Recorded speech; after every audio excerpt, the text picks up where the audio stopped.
When we are doing the will of our true self, we are inevitably doing the will of the universe. In magic, these are seen as indistinguishable. That every human soul is in fact one human soul. It is the soul of the universe itself, and as long as you are doing the will of the universe, then it is impossible to do anything wrong.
All right, already issues. Yeah, I Cool don't know though. why you can't hear it. That's Interesting. that quote there from that video clip is the last letter written from the original Master of the Tower at Listening Post Alpha, Douglas Milford, to Major Briggs. Just basically about what he thinks about his major conclusions um, and his research over, I guess it was a span of about 40 or 50 years.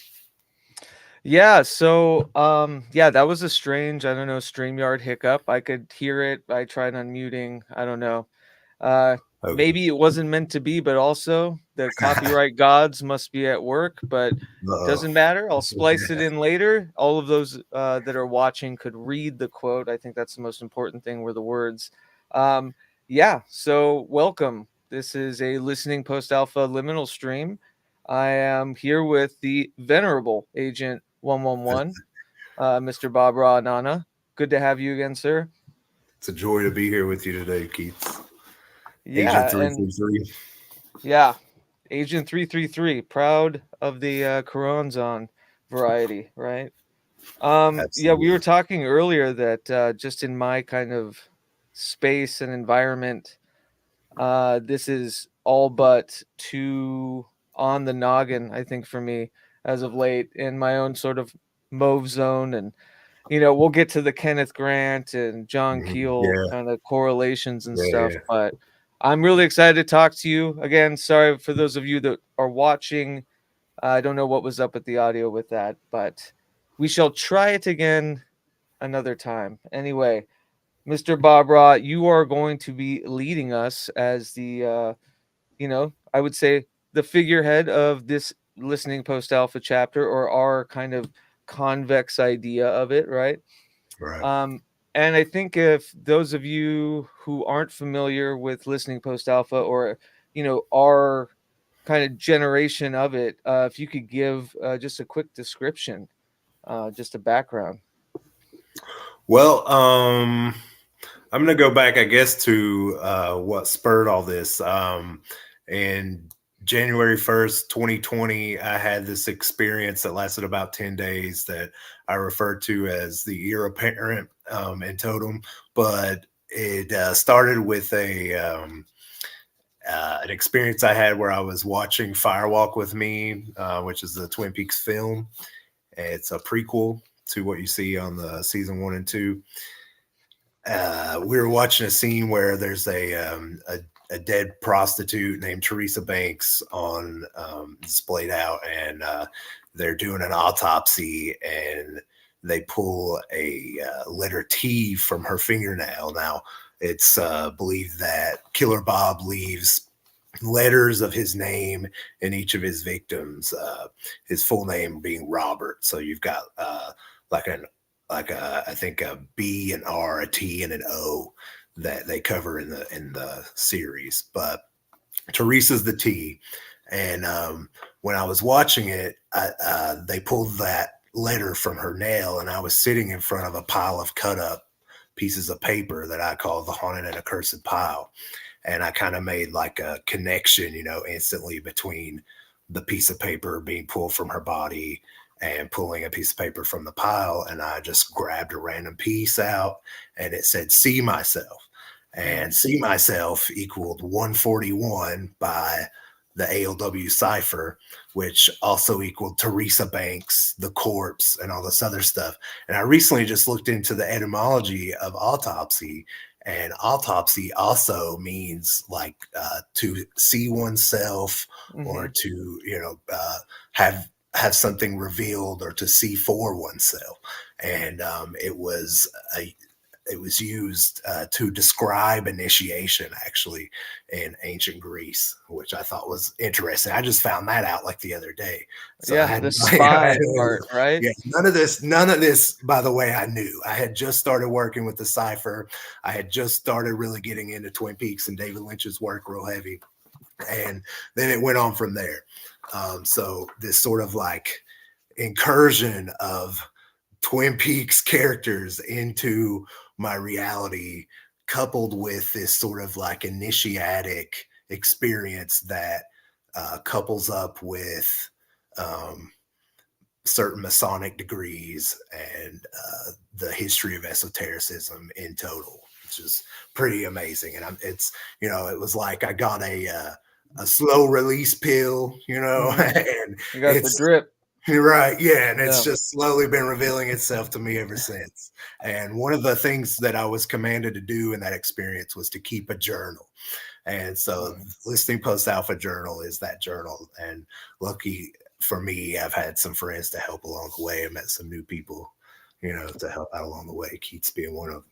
Yeah. And the journals are incredible. The first one is how we met, going over it. And you know, we've seen, like, you've thrusted me into this. You know, I've always been a Twin Peaks fan, and I've always like had the consciousness of like deepening into like different tethers and ideologies and stuff in the background of, you know, cinema and film. But there's a part of like the David Lynch school of, you know, not looking for answers but making your own sort of things that revealed to me in a lot of his films. But with this one, and I think with the advent of Mark Frost especially, because I think he's a big instrumental, I mean, he is an incredible instrumental aspect to it, but especially for these kind of unmistakable and unshakable connections to this motherfucker reads Kenneth Grant, you know what I mean? Or like, like this guy's he's onto something, and he's feeding some breadcrumbs. And I love that confluence between them, where I feel like Mark Frost is definitely leaving some lineages and stuff, whereas like Lynch really works in that abstract kind of pantheon of, you know, consciousness and all of that fun stuff that I like to exist in a bit more. But yeah, it's great, the confluence of both of them. And I think the advent of it coming into my life, especially Twin Peaks, at certain chapters of my life that were always very I mean, all chapters of my life are, you know, rollicking and heavy, but they these always come up in very you know, with the inner speak, like the inner choir kind of yelling at you loud about, you know, pay attention to this, you didn't catch this before, you know, really dig deep into it. And so with folks like you and Groucho and Stevie, Sam and Stasha, like, and of course Leah, you know, it's been incredible to work within the confluence of you know, the spirit box, and like really dipping into the multitudes of, you know, paranormality, right? And also finding these tethers that I had hitherto not seen through Twin Peaks and that ideology. It's like become such an archetypal compendium and of its like itself, and it just keeps breeding, you know. I keep, you know, I'm learning things constantly, like, you know what I mean? So much stuff that I wouldn't have learned about esotericism, history, music, if it weren't for that single experience during that David Lynch movie, you know. Right. Yeah. And, you know, it keeps coming back to that. And the thing with the spirit box is, you know, I had some experience, some EVP experiences with doing like noise music and stuff, like where, you know, I had such strange things come out of certain constellations of instruments and pedals and stuff, you know, that added feedback loops that, I mean, I had scared myself out of my basement a couple of times, you know, in the past. And when I heard about the spirit box, I thought, well, that would be a really interesting way to try to access that kind of current. And also, you know, I like the idea. I didn't like the idea so much that, you know, you were going to just like turn it on and you were going to talk to like a ghost, like in the a disembodied consciousness, like that somebody had like like the haunting or something like that, you know. And you'll see it used that way on TV sometimes, and I think those people are kind of full of it, you know. Like what we do is we let it in, you know, and we interpret what we hear, and then we weigh it by the cipher, you know. all had amazing results. Sometimes it's confusing, and other times it really hits on the right on the nose of what you're wanting to tune into, you know, and expand your knowledge and in ways that, you know, you couldn't have possibly have anticipated, you know. And so it's an amazing technique. It's an amazing way to blend those things together. It's not for everybody. It's information overload, you know. It's you know, it can be kind of heavy, but you can really, the journals, anybody can, that's into esotericism, David Lynch, or any of this stuff, can find something in those journals, you know, that they will be like, wow, it's really interesting. There's also like a humor and a like I don't know, there's just such an aesthetic quality with like a kind of lost futurism, right? There's like so many hauntological aspects, especially with the radio absolutely. and these existing kind of forming atoms in the air that are still permeating. It's like, what's a better synonym, you know, for that than ghost, right? Or absolutely. and, and I mean, the idea of the ghost, that definitely makes sense. But you know what we're dealing with, and I think the reason that I put all this stuff in the ultra-terrestrial, the super spectrum, and the ultra-terrestrial framework is because it considers these beings as beings of pure energy. You know, these are beings that can do amazing things. They also know us, they mimic us, and they have been here since before, or, you know, KEEL and Valley and other people say, and I kind of believe that they have been here since before we were here, but also that how we interact with them, and how we interact with our environment affects how they manifest. yeah, You know what I'm saying? So like, absolutely. it's, you know, a lot of times, like if you're tuning in to hear, to gather information on a certain topic, like if you're trying to tune into a certain spirit, we get, you know, feedback that from that spirit, and or, you know, we get like the fingerprints of that spirit, and so there's something about that that's based in time that's very important, you know, like, and if this entity is wanting to show us something and wanting to speak to us, then it has to have already pre-programmed these messages to us, you know. It's like a You seeing know the what I'm light of saying? a star. You have to have already manipulated so many things for us to get these messages, and so it's almost absurd, you know, to think that this could work, you know, but we see over and over again that it does. I mean, right here is proof. The first journal is proof. And you know, we're not cooking up any of this stuff. This is all just like raw data that we are reporting, you know. This is Listening Post Alpha Journal Year 2. And it's not just transmissions in these journals. It's also, you know, we're doing a lot of esoteric research based off of the information that we get. And so we kind of cover that in the introductory pages. And also there's a lot of great art by Groucho and Leah, and sometimes by myself. I wouldn't call it great, but, you know, little sketches and stuff. But yeah, and you know, there's all kinds of interesting things that happen, like with the data, like they kind of almost like cross-pollinate between sessions, and you'll get like correspondences from, like, you'll get a line and maybe it seems like nonsense, but then you weigh it next to a line from another session and it like finishes a sentence, or, you know what I mean? So stuff like that. So there's all kinds of interesting stuff going on, and it's very very beautiful too, you know. I think though the vernacular too, and like how it relates to, I think, like, you know, Gordon Cole has always been kind of my way in, and he's using these like really outdated earbuds, and it seems like he's always spitting random lyrics from songs, or you know what I mean. He sounds like a spirit box a lot in his Yeah, he quotes. kind of does. Yes. Yeah, And also, and we do those yeah, all caps with the yeah, correspondences, so it looks yes, almost yeah, like you're yelling it out, so yeah.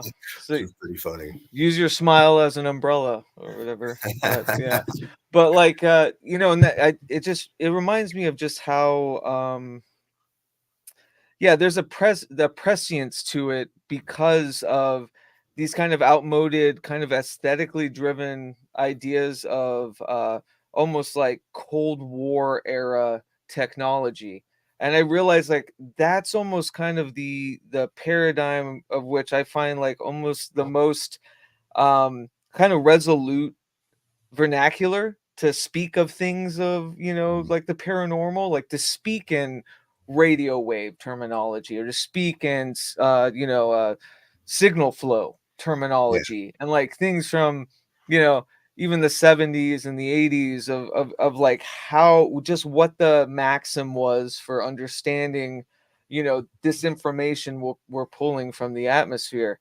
And there's something timeless about it now, because it seems like we're going in reverse and kind of heading back to that, where we're needing to distill the vernacular. I'm going back to, I've always been there, but like using cassette tapes is limitation, because now all of our options are unlimited. It's yeah. like we need to dial it back down and scale it Mhm. back, and there's something, yeah, there's just something within the Twin Peaks kind of oeuvre, and like technology and this retrofuturism, in a way of like this dead language of when things just kind of plateaued, and it's like the mark of when technology and magic like hit. Yeah, You know what yeah. I mean? And that's what Yeah. Listening Post Alpha is kind of built around is it's very like the stuff that they're using in the television show is actually would be pretty primitive compared to what Right. they some group Yeah. like that would be using now, and what Mhm. we do actually is make it even more primitive, Yeah. and but at the same time it's clandestine and it's Mhm. now a transdimensional group, so like we're talking to other agents or what people might call like the secret chiefs or something like that. there's been Yeah. there's been a transdimensional merger between the worlds, between the real and the fictive, between our Mhm. world and Twin Peaks, and between um the lodges, the White Lodge, the Black Lodge, and Right, the pillars, yeah. yeah, And yeah, I think that's what I mean too, and why I bring that up is like this kind of temporal transdimensional like delocation, in a sense, where it's like this junkyard of like fevered dreams of forgotten technologies that are still useful, yeah, and we're still absolutely. pulling from, because it's like the it's a preternatural like MacGyvering of Mhm. sources of somewhat, even, you could break it down into Twin Peaks, even like an economical senses and class senses, and these, small town Yeah, Washington, and what like a, American Pie and Americana, and like the nuclear family. I mean, the nuclear shit's kind of huge within Twin yeah, Peaks, yeah, and absolutely. within David Lynch. Yeah, But and that being almost in this like weird afterlife of after that first, atomic bomb testing. Like now we're mhm. kind of this like desolation culture, where like we can't catch up with technology, and so at the same time it's like we got to slow our shit down, like yeah, Yeah, yeah, and yeah, you have to slow down and listen, you know. right, or go in reverse, right, or Yeah, yeah, yeah, find other yeah, ways. yeah. You're going in Yeah. reverse technologically, Hmm. and you're slowing down. You're listening, and Yeah. there's also this thing. All that technology that you're speaking of would be like, that's how the way that these beings have manifested since say 47 have been through some of these.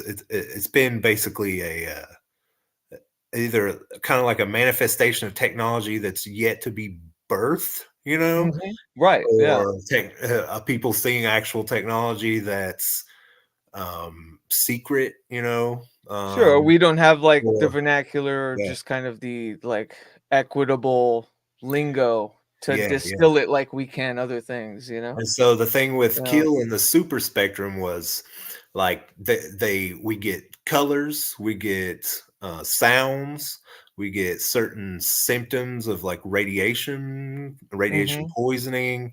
You have your EMF meters, you know, so their electromagnetic frequency is important, et cetera, et cetera. There are all these kind of ways to detect and ways to not necessarily measure. Well, I guess measuring would be part of it, but yeah, a way to kind On of some axes, yeah. Like, yeah, yeah. comprehend these beings, or you know, a way to study them maybe based on like the colors, the sounds, Hmm. you know, yeah, and all that kind of stuff. So you know, the smells, and stuff like that. That was another big thing for Keel, was the smells. And so you know, he didn't have any evidence, you know, in his years and years of study to say that, you know, these are like people coming from other planets, you know. And in a lot of ways it wouldn't even make any sense, you know, if we at LPA were talking to people from other planets, then we would probably wouldn't be able to understand them, and they wouldn't be able to understand us, you know, Hmm. unless they had been here a really long time and and shaped the way that we speak now, you know. And that's my thing with the ALW cipher and the gematria is, you know, I didn't really take gematria totally seriously until I started working it in this way. And the reason that I'm so into this cipher specifically is because I feel like it's been revealed to us by certain praetor human intelligences in order to make it easier for them to like convey a script to us. You know what Hmm. I'm saying? Well, and So there's so much gematria too, or gematria, excuse my yeah, I'm Americanisms or Gene whatever. Matria Yeah, down gematria. here.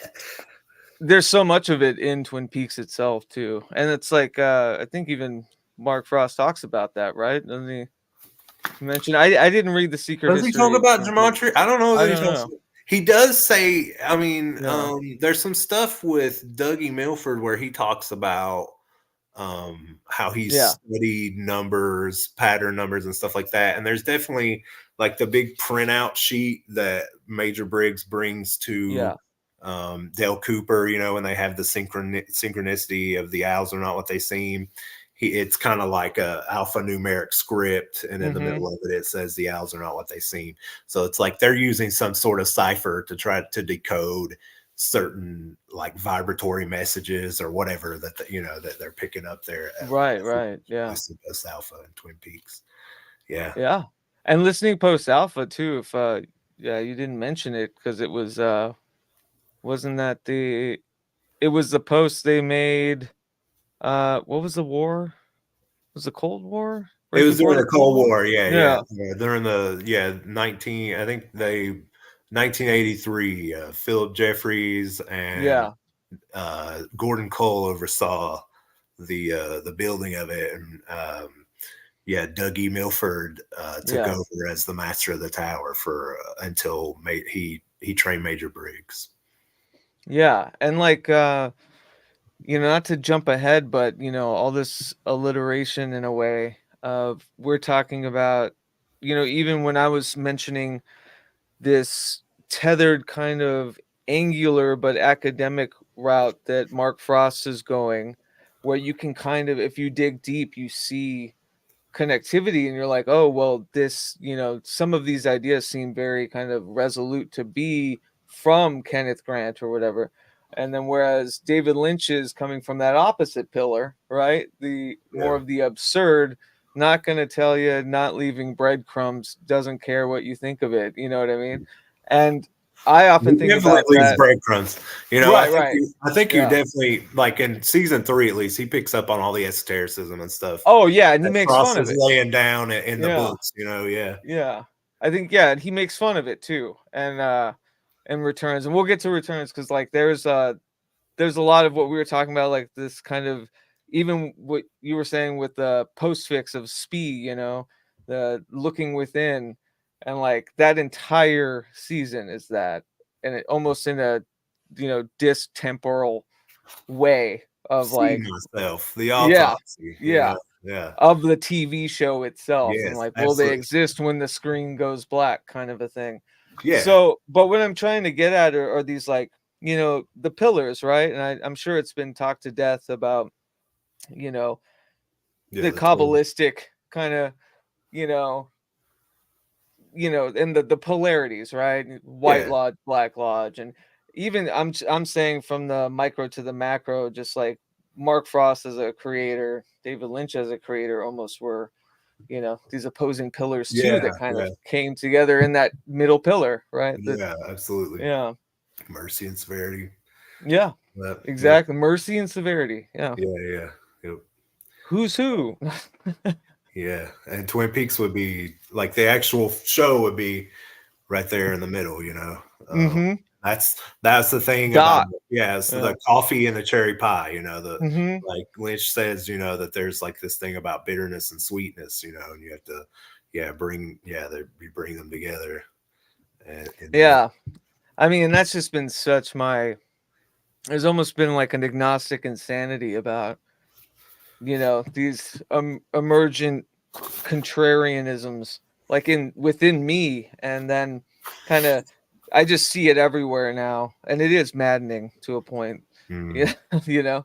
But Twin Peaks is very on the sleeve about these things, and about that middleness, about that, you know, how do I put it, like the empathy with the dark in a way, you know. yeah, yeah, absolutely. Yeah. Well, yeah, I love, everybody like, I'm even noticing that I say, you know, as like a vocal disfluency. It's like, that's a ridiculous yeah, question well to they're ask. When you're but yeah, 6. they're You know? yeah, I mean, like Yeah. all the characters are tragic in a way, you know, and Right. all of Yeah. them have done things that are questionable in some sense, you know. Even the log lady has some stuff, you know, and so it's nobody's pure, nobody's really evil. Even Killer Bob has a backstory, you know. Killer Bob might have been this this guy Delaware Bob who was just out looking for gold in the gold rush and got swept Yeah. up in the owl cave or whatever, you know. No one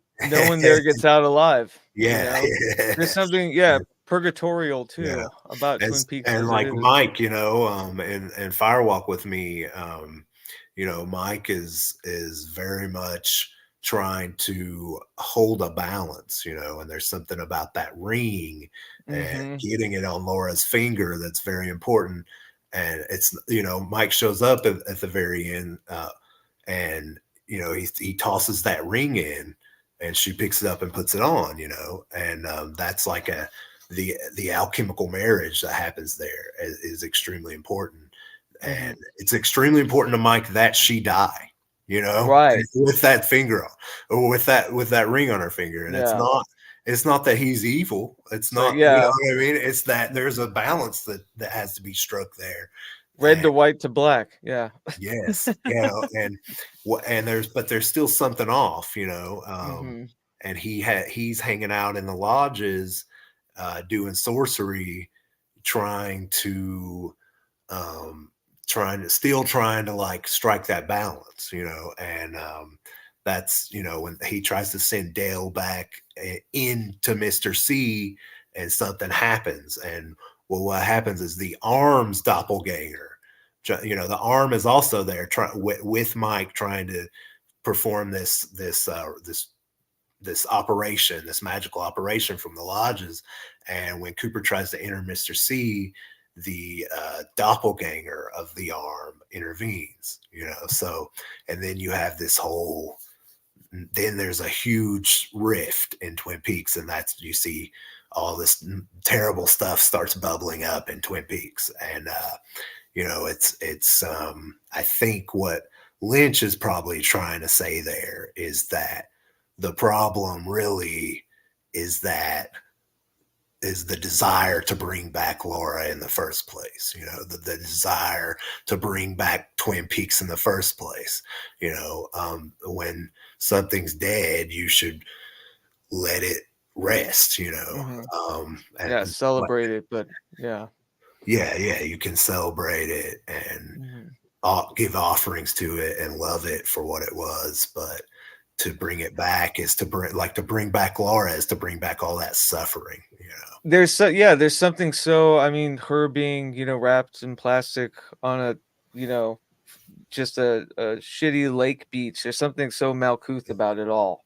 And like Absolutely. them existing it within that, like just that visual. Oh, but isn't that horrible? Isn't that, it's like all they can think about is her tragic death, and you know, stuff Yes. comes out later, and but it's like they're always existing in this very like present sense of somatic causality, and that's Mhm. what traps them, you know, in And that's this what happens with the cycle. audience as well. They start Exactly, yeah, obsessing it's a over soap who was opera. it that, well, so wait, who killed Laura Yeah, Palmer? Well, it was a MacGuffin in the show, you know. It yeah, was like, yeah. we're using Laura as a way to get at all these other issues that people have in society. You know, we're trying to make a deep show and all Mhm. this. Yeah, yeah. So it's like, yeah, so the people basically, like, people's lust of result ate up the Mhm. show, you know. Yes, yeah. And And so I when think he the comes return back, is yeah. yeah, the return gives you like a master lesson in basically in what happens with the lust of result. And Mhm. you know, when Dale comes back through as Dougie Jones, he is basically like wiped clean. He's like a clean slate, you know, and he's like the fool, you know. In the fool card, Mhm. when you reach highest initiation on the tree, it's like Leah was talking about this with me the other day. She was saying, you know, it's like we forget so much. Like I was typing notes and stuff, and you know, I'm always typing up quotes and gathering quotes and from this book and that book. And she's like, yeah, you learn so much, but then like eventually you're gonna forget it. You know, you fall back down the tree, and you're just like, you know, like a blank slate again. You know, and there's almost like there's a beauty in that. You know, and when he comes back online as just originally as Dougie, he's everywhere he goes, it's gold, literally. You know, Mhm. you know, he goes to Vegas, and he makes like $1 million. He pays off all his debts. He makes his wife happy. He makes his kid happy. There's a homeless lady in there in the casino. He like basically turns her life around, makes her a rich lady in moments, you know, and all this. So it's like, yeah, it's there. But then once he comes back online as Dale Cooper, and then all the you know, everything, all the Yeah. suffering turns back up to 10, you know. The baggage floats to the Yeah. top for sure. That's funny too. I've been like in this kind of constant understanding of my own like ability, this kind of almost inherent or innate ability to forget epiphany. Mm, Like like epiphanies will happen, or yeah. the same epiphany will happen under different like variables or circumstances all the time, and I'm like, ah, I know this. Why didn't I remember this? And it's almost Yeah. like, No, I you know know, Dougie exactly. coming in and going, yeah, Yeah. stop. Well, if try it this way, it's like, ah, Yeah. you idiot. You know, you keep doing it like this. But yeah, that's really revealing. There is something freeing about yeah, just the fool. Yeah, absolutely. You know, but yeah. So I know you had I think I figured out the issue with the sound. So Okay. don't let that dissuade you Uh, from anything Even else. so, you could go ahead and play that one clip that's really important, and it has. I think it also has like the captions at the bottom or whatever. Is that the That's first, the the missing second one? pieces number 7. Yeah, Gotcha. yeah. Will do. Open Oh, and preview. let me introduce this clip real quick. This is Yeah, like please you're on do. late night TV or something like. But yeah, Treat it. Yeah, we are the yeah. radio show in the Aeon, you know. Yeah, man, right on. The link between the ultra-terrestrial super spectrum, something Kenneth Grant calls the Ophidian current, and the entities of the television show Twin Peaks are wait, let me start over. We're doing a brief overview of an exciting topic today. The link between the ultra-terrestrial superspectrum, something Kenneth Grant calls the Ophidian current, and the entities of the television show Twin Peaks. Before we get into any of the specifics, I would just like to play a short clip from Lynch and Frost's Twin Peaks, The Missing Pieces, which is a companion film to Fire Walk with Me, made from scenes that did not make the original cut. I feel like this scene really encompasses the overarching theory I'm trying to put across, which is that the entities of the lodges in Twin Peaks, like Killer Bob, the Arm, and the Jumping Man, are ultra-terrestrial in nature, meaning they are entities of pure energy that are evoked through and manifest out of something called the Ophidian current. Beautiful. And just real quick, did you want the full clip or where you had? Yeah, play that full clip. Yeah, it's great.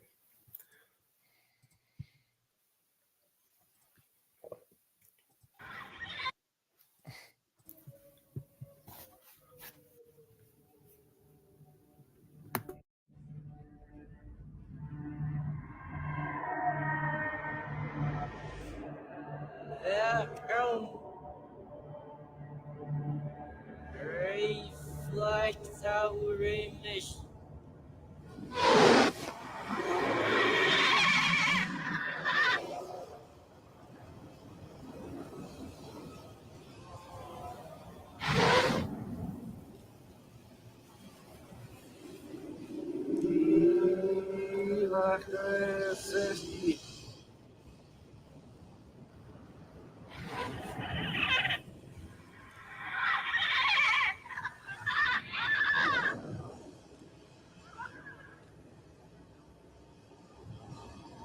From Europe,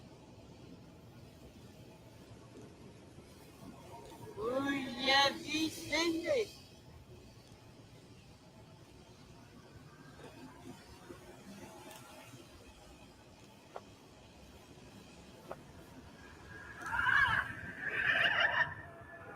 From Europe,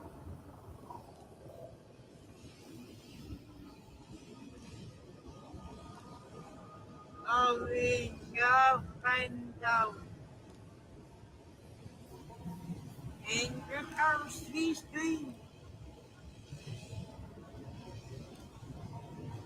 have to world. Di Baroy.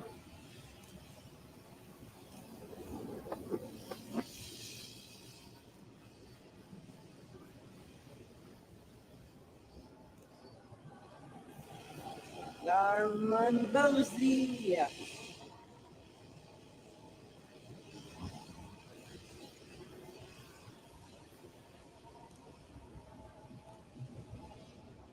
This is the Farman table.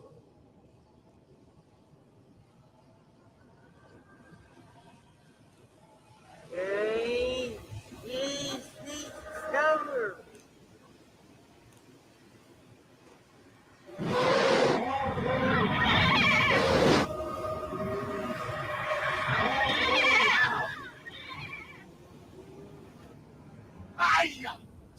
Hurry! How? Hold moving! No.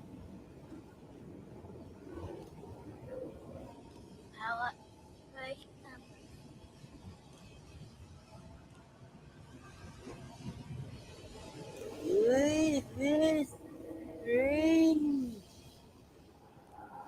I see light.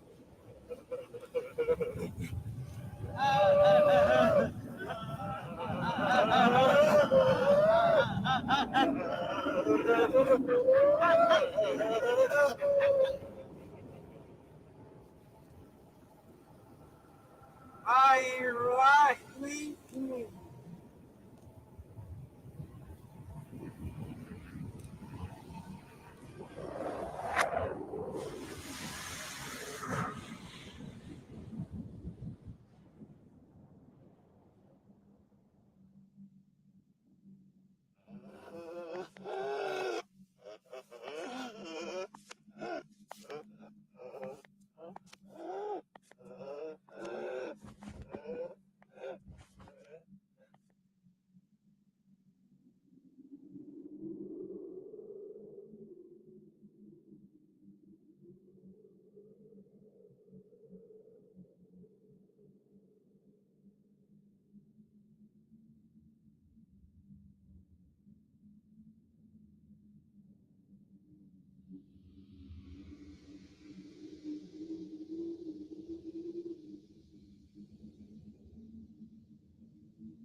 Yeah. Love that clip. And that was originally from the scene with where Philip Jeffries busts into the FBI headquarters and makes his famous speech to Gordon Cole about Judy and how we all live in a dream. Yeah. And so why do I think that's really important? Well, first of all, I think it shows that this film is really working from that ultra-terrestrial framework. And I guess before we go forward, I'll just go ahead and kind of give some basic definitions of that word ultra-terrestrial, because it's a word that gets thrown around a lot now. It's kind of like a hip term, but I don't think many people are really engaging with what it is and what it means and where it comes from. The actual oldest instance of anybody using that term that I found was in a Irish newspaper from like the 1800s, and it was actually just used to mean like ultra. It was they were talking about meteors and meteorites, and they were calling them ultra terrestrial objects. So what they meant basically was what we would think of as an extraterrestrial object, or a But object almost of like outside of devastating. yeah, and that too. Ultra. Yeah, the ultra. Instead of extra, there is like an added dimension of meaning of the word ultra, that it's like more than, or like big, or like Yeah, but as a meteor, like world ending. yeah, Ultra. Yeah. I like that. Uber. and it's Yeah. it's also in a way, a meteor is also kind of like an earthen sort of a rock, in a way, Yeah. something that we It's might the have Jason X of Earths. Yeah. Yeah. Is that the one where he goes into space? Yeah. Yeah, okay. Yeah. I think his name That's actually the last one I Uber watched. Jason, actually. Yeah. But yeah, so in short, ultra terrestrials as a group of beings are beings of pure energy, and this was coined in KEEL's 1971 book, Our Haunted Planet, in a chapter called Mimics of Man, which is very Twin Peaksian, and I want to read this quote from, let's see, what is this from? This is from the Mothman Prophecies. And I think this gets it, like, this is the most precise quote that he's got on this stuff. He says, "My long and very expensive excursions into the borderland where the real and the unreal merge have failed to produce any evidence of any kind to support the idea that we are entertaining shy strangers from some other galaxy. Rather, I have come to realize that we have been observing complex forces which have always been an essential part of our immediate environment. Complex forces which have always been an essential part of our immediate environment." So these are things that you could measure on a scale or on a spectrum, Instead of thinking in terms of extraterrestrials, I have adopted the concept of ultra-terrestrials, beings and forces which coexist with us but are on another time frame. That is, they operate outside the limits of our space-time continuum, yet have the ability to cross over into our reality. This other world is not a place, however, as Mars and Andromeda are places, but it is a state of energy. And then he goes on to talk about the ultra-terrestrial. He wrote a whole book about the ultra-terrestrial superspectrum called The Eighth Tower. And he defines the best definition for the superspectrum that he gives, because he tries to keep it kind of abstract. He has some diagrams, some scales, that he's trying to work with.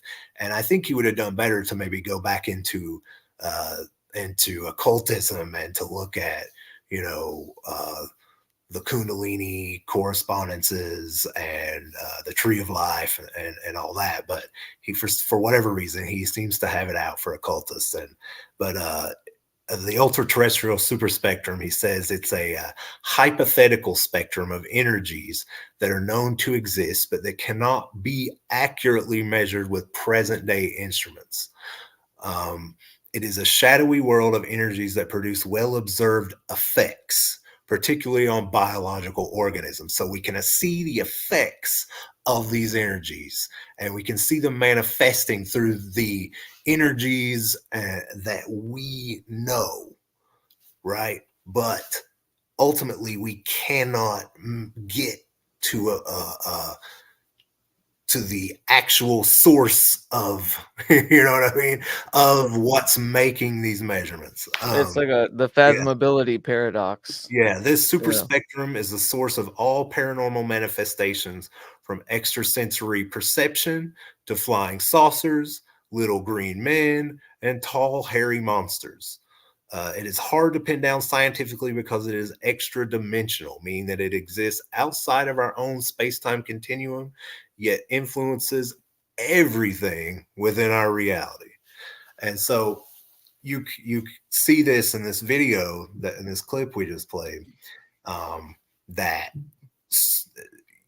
certain people can see what's going on, and there's certain ways to experience, and we experience these phenomenon and these entities maybe as little green men, as big hairy monsters, as you know, you name it, right? Fairies, ghosts, demons, angels, and it even seems like we have the ability to create them, tulpas, egregores, etc.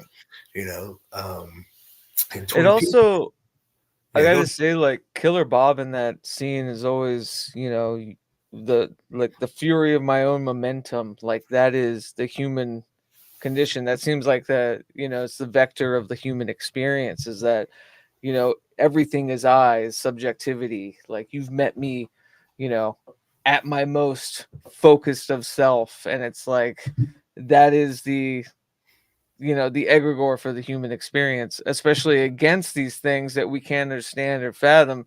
Doesn't matter to them. Focus will, burn all forests, sort of a thing, Yeah, and there's something to be said about that. The next line is "fell a victim," and it's like, yeah, that's you start out with these beings, they travel through electricity, and they make use of electrical instruments and things that we access through electricity, in order to travel and speak and whatnot. So yeah, and it just so happens that since we turn the light on, in that sense, we might have signed our own death warrant on this planet. You know what I'm saying? So Sure. you know what I'm saying. Yeah. It was like death, yeah. And so, with global warming and whatnot, and climate change.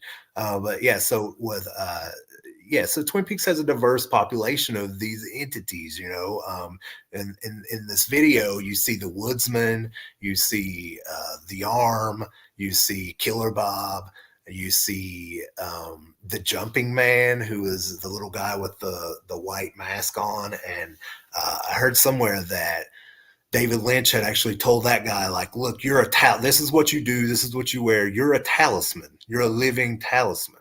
So David Lynch is definitely doing some magic there. And also the young boy and the grandmother, that's a self-reference, that's his son, and that's a self-reference to his first film, The Grandmother. Now, yeah, and so there's one of his own doppelgangers there, and No, I love it. Dressed as him, hair slicked as him. Yes, yeah. And then you also have like talking logs and elemental, like Killer Bob's an said to be a fire elemental. You have giants, you have enchanted owls, you have UFOs, angels. Yeah. But in that spectrum where it really is like, the dogs playing poker, like that painting that you see in your stepdad's, basement, where he hangs out with the boys and drinks 40s all night, didn't realize that that's actually what the universe is. Right. And it's The sort of dog's playing sinister. It's poker. sort of scary, you know. It's like, Yeah. in that scene, you've got Philip Jeffries on the other side saying, you Mhm. know, like they were above a convenience store, you know, and it's Mhm. like it's so what, you know? Yeah.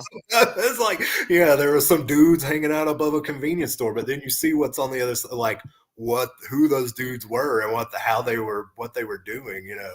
And it's like, Yeah. okay. So yeah, I love it. that's And like to them too, like just in that whole discussion, you know, ID wed, that's like the, you know, the marriage of the pillars. It's them discussing yeah. that. Yeah. Yeah, and like Yeah. well, and you know, up and down, that's we're talking about the middle pillar. Right. And yeah, they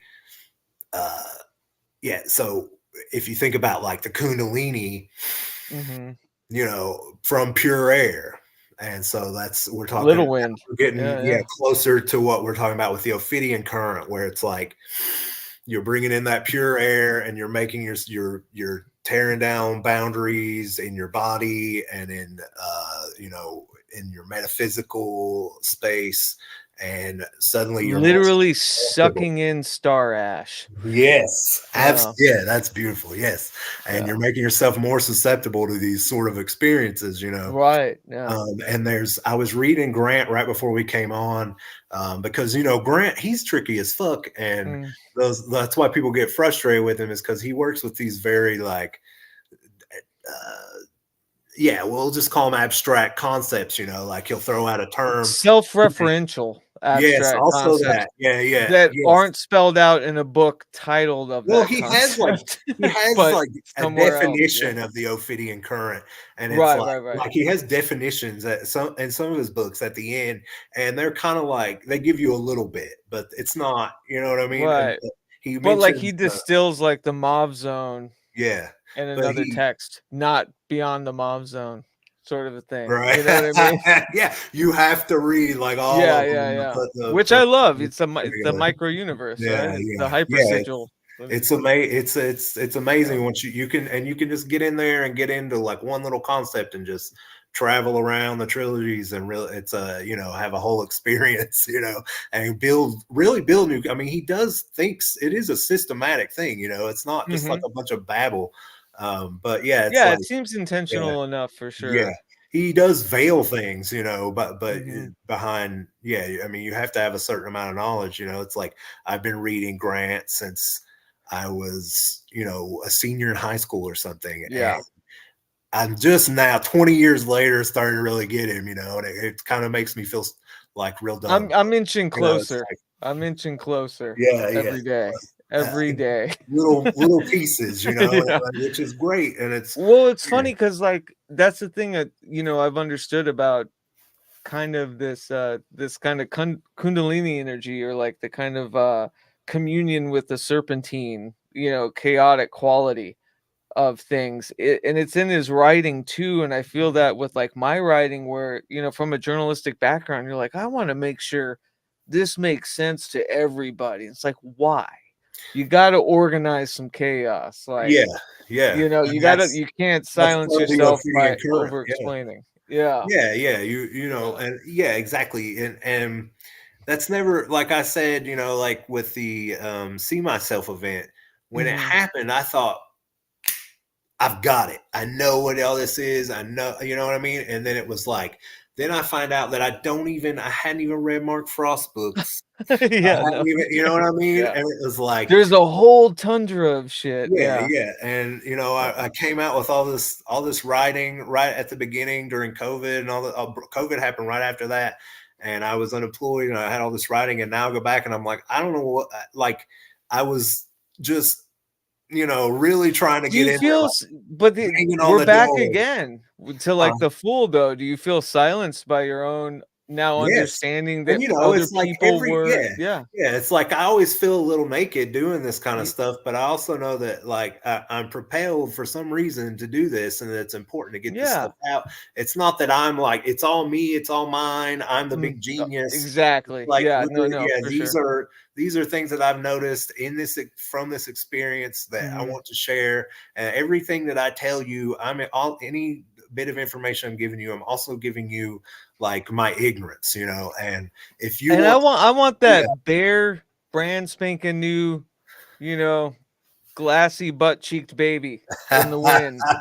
Like well, I'm starting to realize, like, once you get into like the vernacular and like you start digging those holes, it's like, yeah, a lot of people have thought these things are similar, not the same, yeah, similar. And then I feel arrested to lexicons and verbatim and terminologies, yeah, and you know what I mean? and And that's like not really the over point either. explaining, it's like Yeah, shit.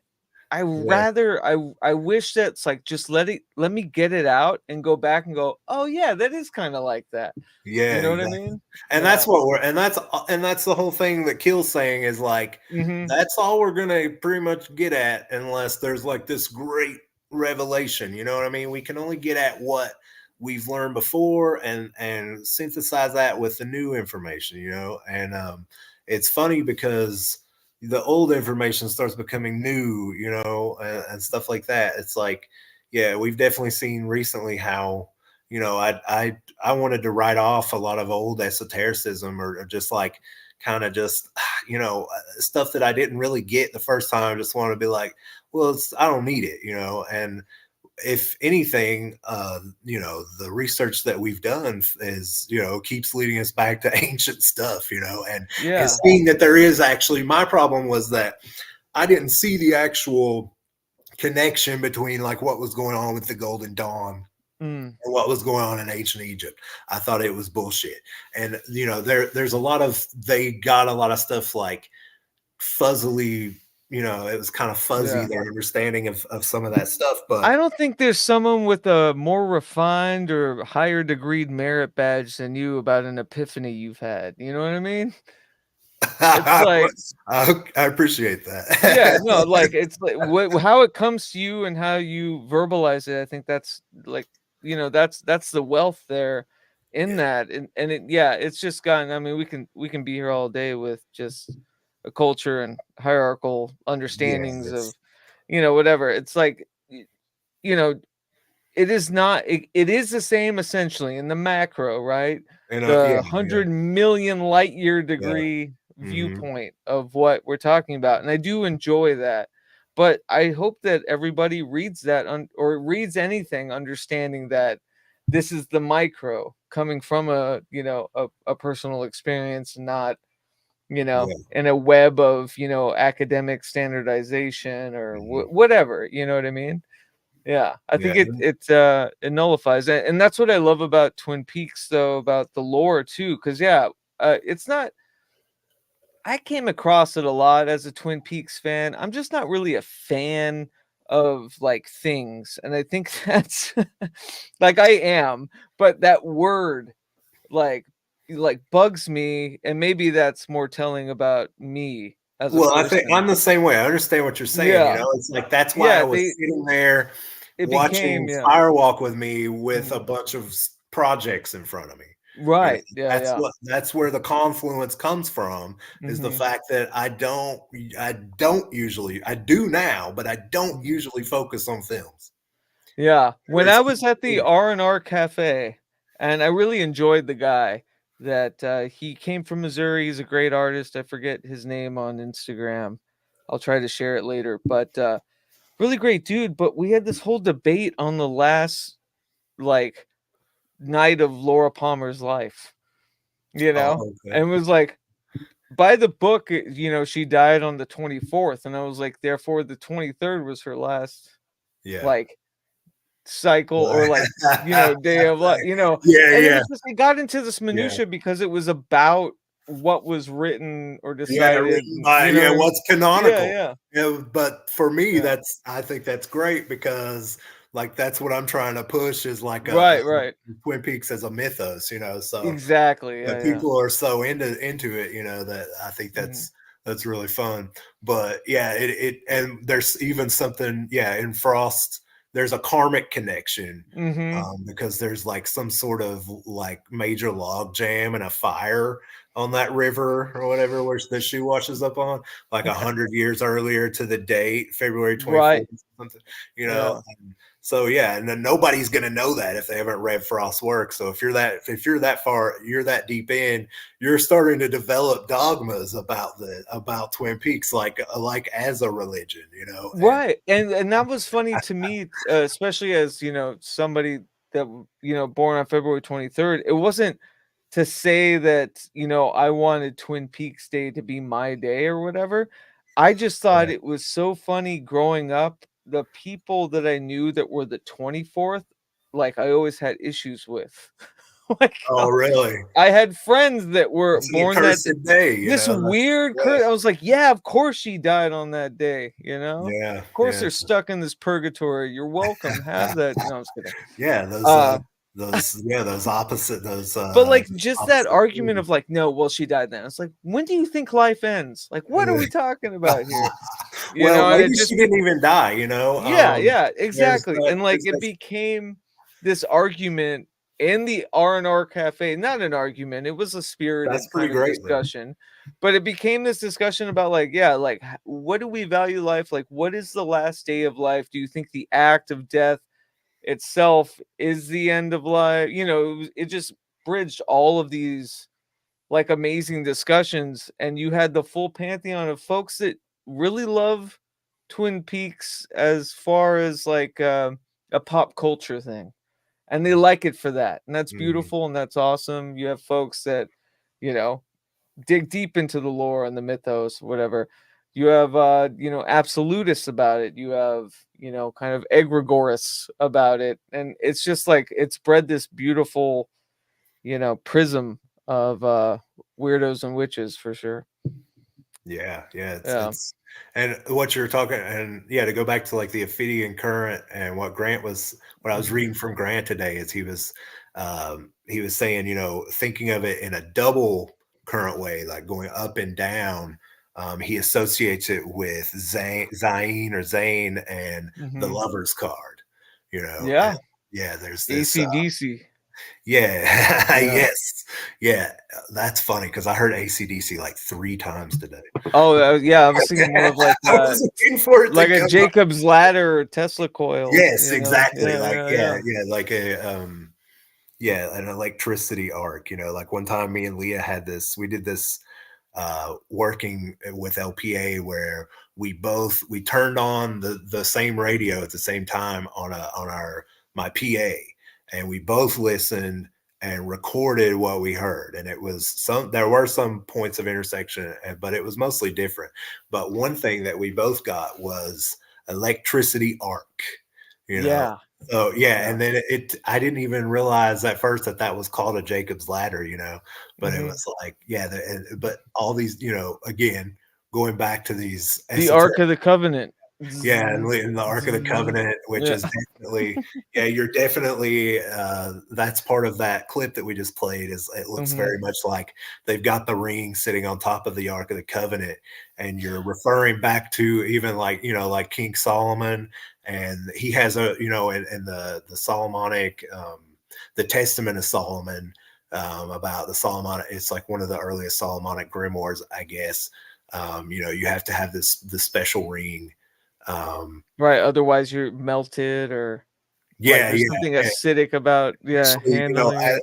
The demon Yeah. Asmodeus steals the ring Mhm. from Solomon and transports Solomon to some other world, some other realm, and that somebody has to step in and get rid of Asmodeus and do the work to bring him back. So yeah, there's all kinds of esoteric stuff, and the deal with Asmodeus we learned the other day. I was looking around. I was studying Asmodeus because I've been looking into like the Mary Magdalene and Saunier and Rennes le Chateau and all that stuff. And there's Asmodeus is at the door of Saunier's church, and I made all the obvious connections there esoterically with the Solomonic grimoires and whatnot. But then I was looking around and somebody, I don't know who, and thank you to whoever figured this out. There's actually a scene where there's the sigil of Asmodee is hanging up behind Cooper when they're studying the symbols that are on the Alcave petroglyph. Yeah, that was Groucho for sure. Yeah, I remember that. Groucho that wrote that. I don't think, did Groucho write that Reddit? I don't think Groucho. Oh, no. I'm saying Groucho found the Reddit. Yeah. Yeah. And yeah. I don't know if he could have. He's good like that. Yeah, right. Yeah, I don't know who it was, but thank you to them, because that really put some connected some dots, So yeah, that's hilarious. All that stuff is roughshot through Twin Peaks. It is there. The esoteric side is there, and that's what I mean. It's like, it's once you spelunk into these, like kind of meanderings, it's pretty revealing just how much of like a bird shot it is. About like this, just a spray of pellets of information that you can take from like the single shell. And I do feel that, Mark Frost, I mean, I'm sure Lynch is too, but like I can't get over the polarities of them and just how they interpret and chasm it. And it's a perfect like Jacob's ladder. If they're down here, right, it's a perfect Jacob's ladder to the spectrum of electricity between the people that are, resolving what the hell that spark that they're putting up. Yeah, absolutely. Yeah, between the pillars. Yeah, you can go as high or low as you want. Yeah, you can, and that's what's beautiful is like there's on every level, it's like there's a different experience. It's like the Kabbalah, you know what I mean? Like every level it's the same. You're experiencing whatever is manifesting in a different form. I got to tell you, these revelations are not fun. Not always. I mean, sometimes though, we're having fun. No, I'm just joking. But I was like, I can't do anything with it. I'm not going to bet on black now that I know that everything's gray. You know what I'm saying? Right. True. I'm kidding. But no, but like there really is. It keeps going. I was talking to Mary the other day, and I was like, I finally realized like the dramas of the human experience, like these somatic things, like the alchemical process of birth, rebirth and decay, like all of the dramas and machinations, it never ends within that spectrum. It never ends within that spectrum because all we can feel is that spectrum. And it feels like that's the thing with Twin Peaks. It's like the dramas, birth, rebirth and decay, birth, rebirth and decay kind of a thing, or birth, death, decay, whatever, like it never ends. And it's like these prisms of glasses. I think of them like two pane, sliding glass doors during a monsoon. It's like, how many can you lock before the chair comes through the fucking glass doors? There's no closure.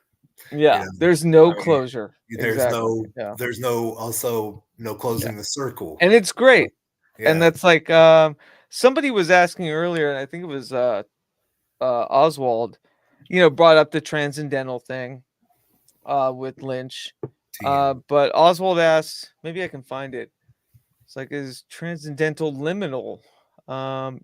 Is the liminal compatible with transcendental? And this is exactly where I would say, this idea of like the hauntomancy and like the listening post alpha, all of this is really the process within the liminality that is the transcendence, but it is a back room to something, like, but the process in it of itself, this liminal right to death that is life, this liminal right to getting wherever is not having the destination, right? So yes, like the liminal is transcendental, or it can be. I think it's funny in popular culture that it's used as a sort of nightmare fuel.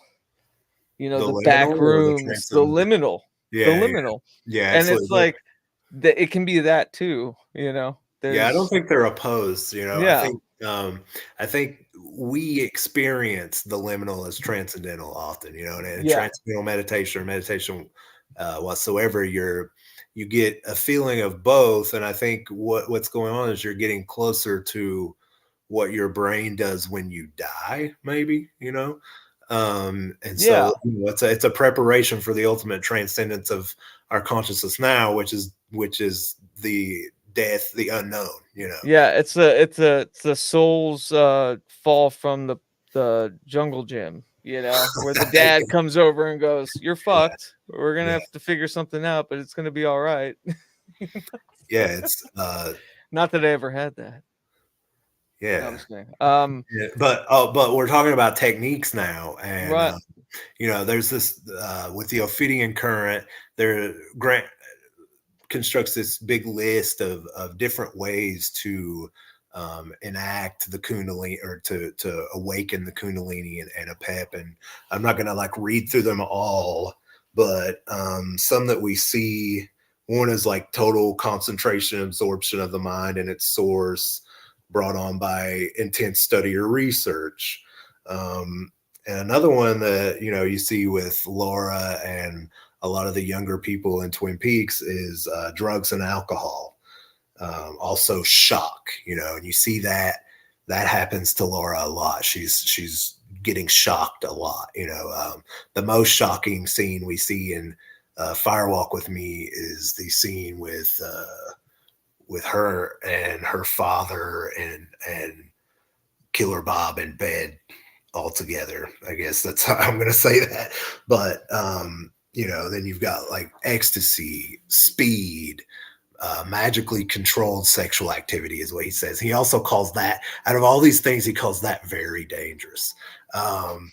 Absolute compassion for all created things, aesthetic ecstasy, religious enthusiasm, violence carried to the pitch of frenzy. You see that a lot. She's experiences that a lot, with her relationship with Leo and those other guys. It's an S&M sort of base thing. And so these things are known to awaken the Kundalini. And so I am kind of working with this framework of awakening, though, where it's you have different types. You have a gradual awakening through initiation and being taught how to wake it up. And then you have the sudden lightning flash awakening, which is kind of what I had with, I'm experiencing the gradual awakening now, and I think a lot of us are in LPA. And, but it came from my sudden lightning flash with the See Myself event. And then there's what I call the rude awakening, where, you have something extremely traumatic happen to you that awakens your Kundalini.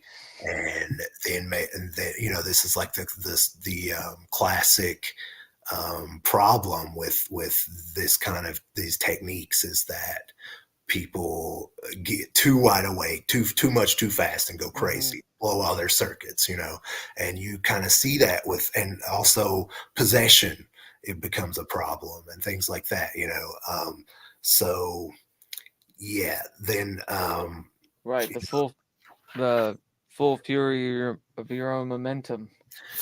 Yeah, and it gets out of control. The fire burns out of control.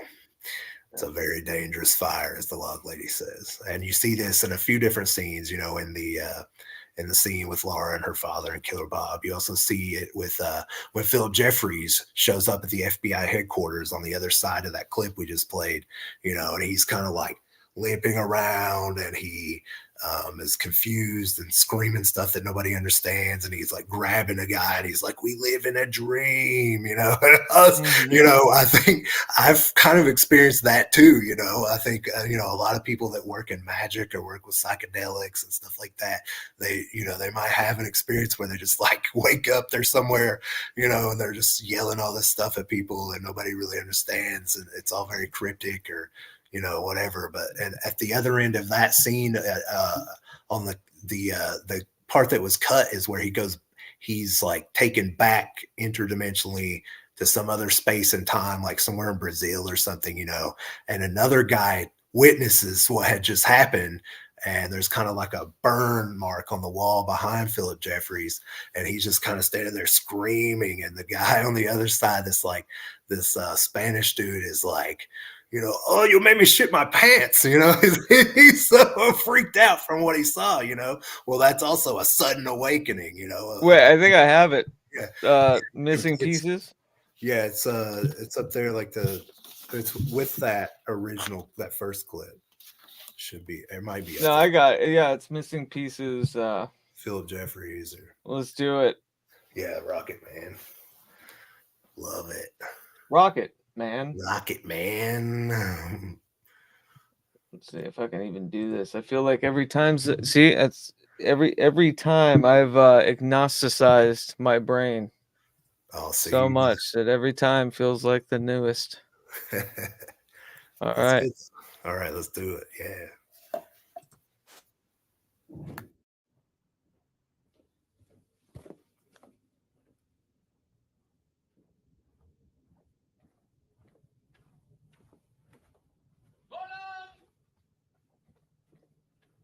Gordon? Philip? Is that you? Philip? Cooper? Meet the long-lost Philip Jeffries. You may have heard of him at the academy. Well, now, I'm not going to talk about Judy. In fact, we're not going to talk about Judy at all. Gordon? I know, Coop. Stand fast. Who do you think that is there?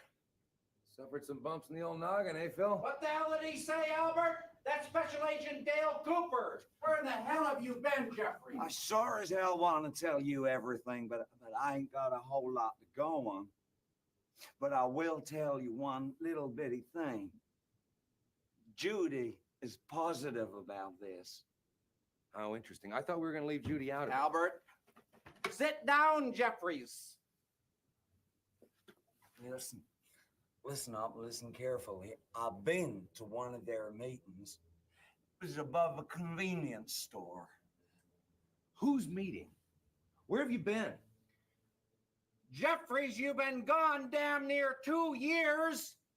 It was a dream. We live inside a dream. And it's raining post toasties.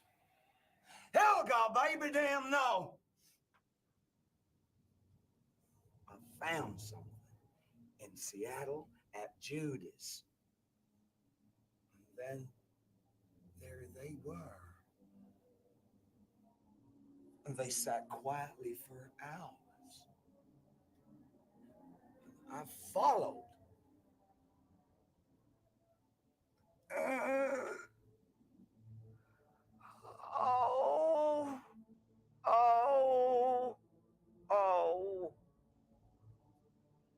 Ring. Albert, I'll take that second mineral water. Philip, let's calm down here and get all this interesting story on paper. Hello? Hello? Hello? Give me some good news. Cooper, the device has gone faulty. Can anybody hear me? Mayday! Mayday!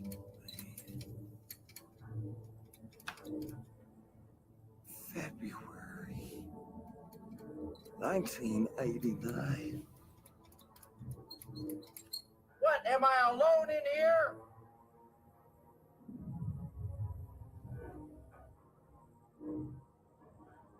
He's gone! What?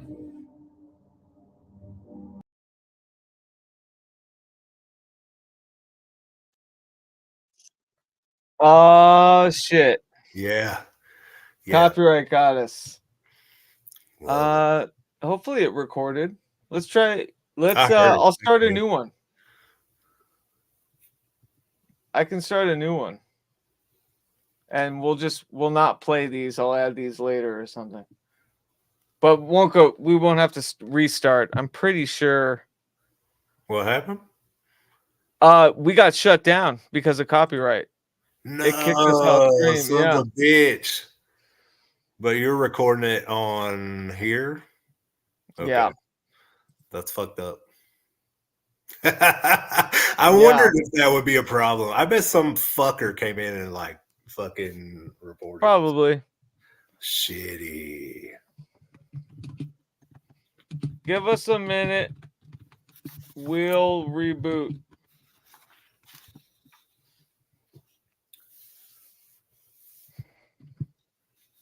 All right. We're going to start again, but not from the beginning. Let me just make sure this is recorded and everything. I'm going to have to end it. All right. I'll see you in a little bit. I'll send you a new link. All right, cool.